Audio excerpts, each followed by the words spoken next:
हिंद मेरे दोस्तों, आपका स्वागत है आपके अपने यूट्यूब चैनल प्रथम अकाडमी परिवार में। मैं हूं सूरज कुमार। आज हम लोग जो आपका क्लास 9th का जो आपका साइंस का जो एग्ज़ाम होने वाला है उसके लिए कुछ मोस्ट इम्पोर्टेंट ऑब्जेक्टिव प्रश्नों पर बात करेंगे। और बेसिकली हमारा ये जो है ये पार्ट नंबर 7 वीडियो से पहले 6 वीडियो डाला हुआ है। और इसके बाद भी आपका जब तक एग्ज़ाम नहीं हो जाता तब तक मैं आपको इंपॉर्टेंट वीडियो दूंगा। सभी वीडियो को देख लेते हो तो भाई साहब समझ लो कि आपको साइंस में टेंशन नहीं लेना है। साथ ही साथ आपको मैं मैथ का दे ही रहा हूँ, समय समय पे हिंदी इंग्लिश मिल ही रहा है, एसएसटी भी हो ही रहा है। तो बस आप लोग अच्छे से पढ़ो, ठीक है। तो चलिए स्टार्ट करते हैं। बेसिकली आज हम लोग लगभग 30 प्रश्न कवर करेंगे। ये सभी प्रश्न बहुत ही इंपॉर्टेंट है, प्रीवियस ईयर में आए हुए प्रश्न सब है।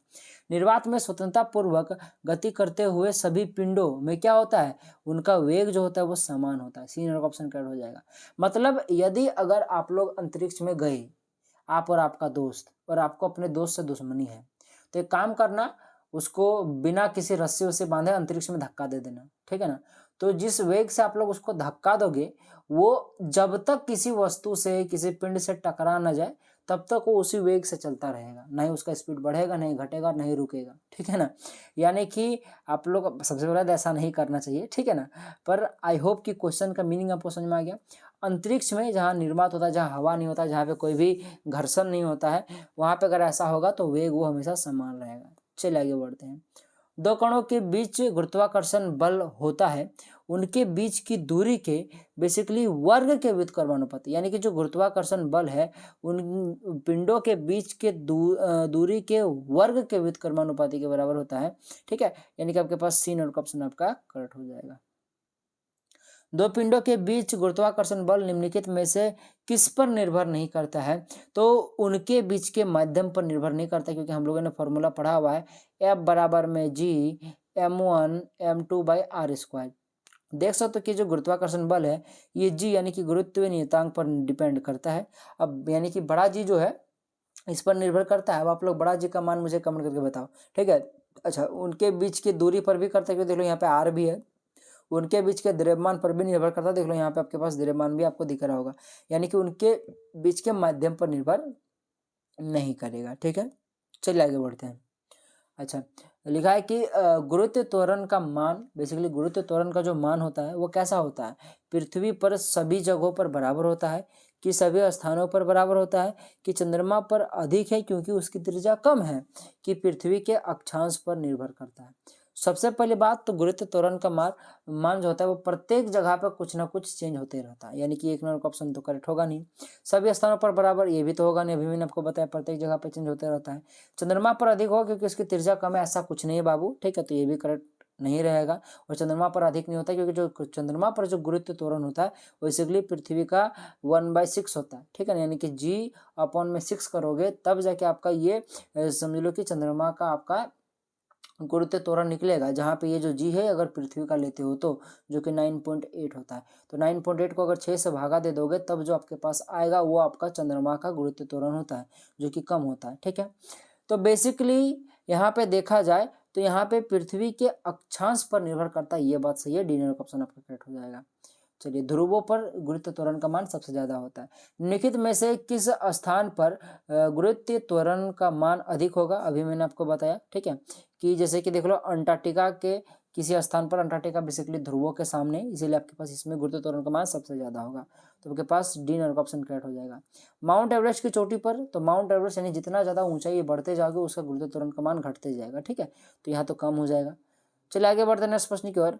विराम से मुक्त रूप से गिरती हुई पिंड द्वारा तय की गई दूरी समानुपाती होती है। तो देख लो, कोई भी वस्तु अगर मुक्त रूप से, फ्री फॉलिंग बॉडी बोलते हैं इसको, फ्री फॉलिंग बॉडी, अगर वो मुक्त रूप से गिर रही है तो उसकी जो तय की गई जो दूरी होगी ना, ये बेसिकली गिरने के समय के वर्ग के समानुपाती होगा, यानी कि आपके पास डी नंबर का ऑप्शन आपका करेक्ट हो जाएगा, ठीक है। याद रखना मेरी बात।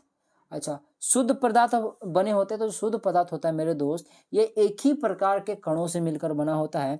जैसे अगर मैं एल्यूमिनियम तत्व की बात करूं तो एल्यूमिनियम एक शुद्ध पदार्थ कहलाएगा, क्योंकि ये सिर्फ एल्यूमिनियम के ही परमाणु से बना हुआ है, एल्यूमिनियम के ही कणों से मिलकर बना हुआ है।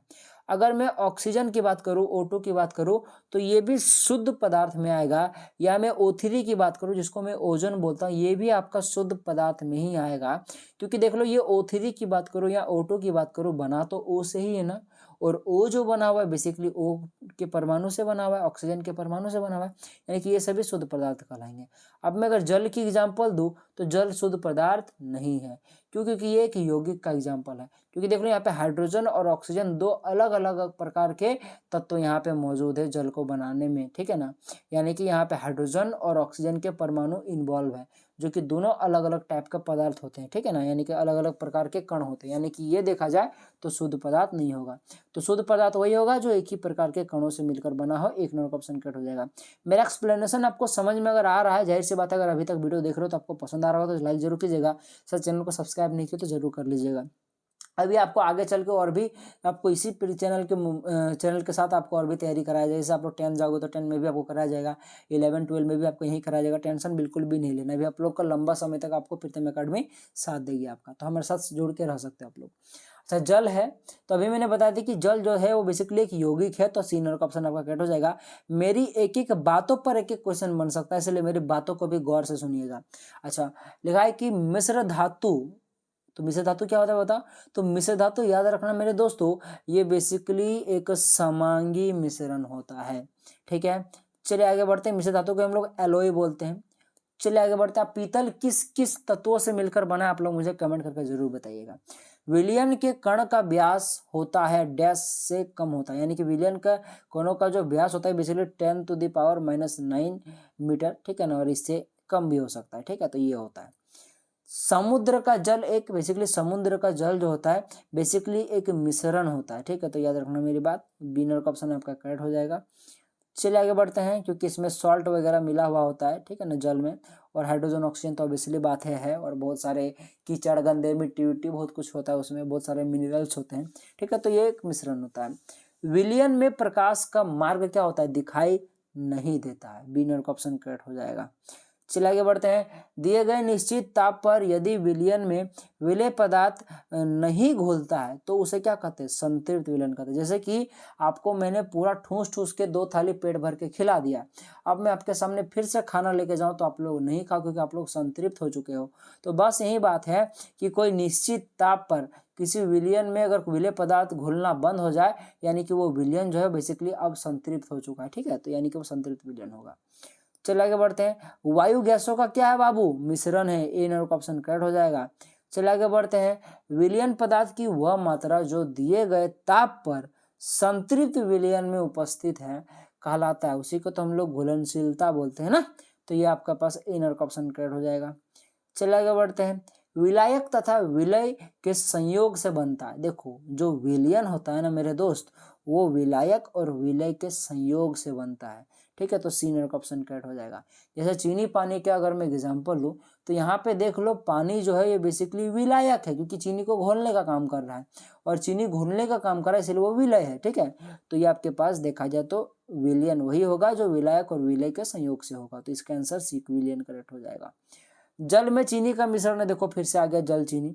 तो जल में चीनी का अगर मैं मिश्रण की बात करूँ तो ये एक समांगी मिश्रण होता है, यानी कि अगर आप लोग एक गिलास में मान लो कि चीनी पानी को अच्छे से घोल के मिला लो, तो चाहे आप लोग कोना का पानी पियो, चाहे ऊपर का पानी पियो, चाहे कि बीच का पानी पियो, सब जगह पे एक जैसा मीठा लगेगा, क्योंकि चीनी जो है पानी में प्रत्येक जगह पे समान मात्रा में घुल चुका है। और इस प्रकार से अगर कोई चीज़ें घुले तो वो समांगी मिश्रण का एग्जाम्पल होता है, यानी कि आपके पास होमोजीनस मिक्सचर होगा। इसी को इंग्लिश में होमोजीनस मिक्सचर बोलते हैं समांगी मिश्रण को, ठीक है। और विसमांगी मिश्रण को हम लोग हेट्रोजीनियस बोलते हैं। तो नामों को भी याद रख लीजिएगा हिंदी इंग्लिश को, क्योंकि कभी कभी एग्जामिनर बदमाशी करता है, क्या करता है कि यहाँ पे समांगी मिश्रण छोड़ के होमोजीनस मिक्सचर लिख देगा हिंदी में। तब आप लोग को पहले उसका इंग्लिश तो पता हो तब तो कर पाओगे ना। चलो, गैसीय विलयन का उदाहरण है, तो मैं बेसिकली गैसीय विलयन के उदाहरण की अगर मैं बात करूँ तो यहाँ पे गैसीय विलयन का उदाहरण तो वायु है, सीधा सीधी बात है। वायु में बहुत तरह का गैस विलयित रहता है। अच्छा, निलंबन है। निलंबन एक विसवांगी मिश्रण होता है मेरे दोस्त, याद रखना मेरी बात। चलिए आगे बढ़ते हैं। यदि एक विलयन में विलेय पदार्थ की मात्रा संतृप्तता से कम हो तो उसे कहते हैं। जैसे कि मैंने आपको बोला था कि आपको मैं 2 थाली पूरा ठूस के खिला दूँ, फिर आपको और एक थाली लेके जाओ, तो आप लोग नहीं खाओगे कि आपका पेट भर चुका है। लेकिन यही अगर मैं उल्टा करूँ कि आपको 2 थाली खाना है, लेकिन मैं आपको यदि 1 ही चम्मच खाने को दूँ, तो आप लोग क्या करोगे? अभी तो आप लोग भूखे रहोगे, आप लोग और खाना माँगोगे, यानी कि आप लोग संतृप्त नहीं होगे, असंतृप्त रहोगे। तो सेम बात है कि यदि कोई विलयन में विलेय पदार्थ की मात्रा संतृप्तता से कम हो, यानी कि आपको 2 थाली चाहिए, आपको 2 थाली नहीं मिल रहा, आपको 1 चम्मच मिल रहा है, यानी कि कोई विलयन में मान लो कि जितना चीज़ें घोलना है उसको, उतना उससे आप लोग कम ही दे रहे हो, तो यानी कि वो विलयन में और घुल सकता है, यानी कि वो विलयन असंतुलित विलयन कहलाएगा। बी नंबर का ऑप्शन करेक्ट हो जाएगा। चलिए आगे बढ़ते हैं। देखिए यहाँ पे टिंचर आयोडीन है, तो टिंचर आयोडीन जो होता है ये बेसिकली एक आपके पास एक विलियन का एग्जाम्पल होगा। और ये चीज़ याद रख लीजिएगा कि टिंचर आयोडीन जो होता है बेसिकली एक प्रकार का एंटीसेप्टिक होता है, ठीक है ना, तो इसको भी याद रख लीजिएगा। अच्छा, सोडा जल में कार्बन डाइऑक्साइड एक बेसिकली विलय होता है, ठीक है ना, यानी कि जो आपके पास सोडा जल होता है, सोडा जल में कार्बन डाइऑक्साइड को घोला जाता है, ठीक है ना, पूरा हाई प्रेशर के साथ, यानी कि वो बेसिकली एक विलय का काम करता है, ठीक है, सॉल्यूट का काम करता है। सी नंबर का ऑप्शन करेक्ट हो जाएगा। निम्नलिखित में से कौन टिंडल प्रभाव को प्रदर्शित करेगा?